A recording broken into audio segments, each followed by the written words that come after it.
எண்ணெய், எள்ளு, ஓமம், வரமிளகாத்தூள், பொட்டுக்கடலை மாவு போட்டுக்கணும்.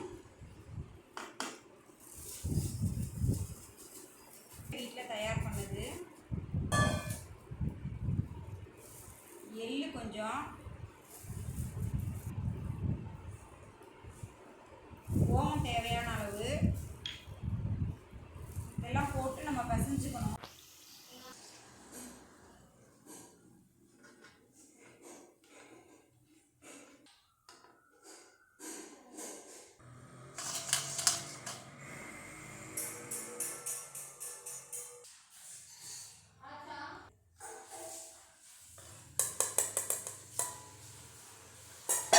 கடையில் என்ன எண்ணெயில் சுடுறாங்கன்னு தெரியாதுங்க. நாங்கள் கடலை எண்ணெயில் சுடுறோம். உங்களுக்கு வேணும்னா ஃபோன் பண்ணி ஸ்க்ரீனில் தெரியல நம்பருக்கு ஆர்டர் பண்ணுங்கள்.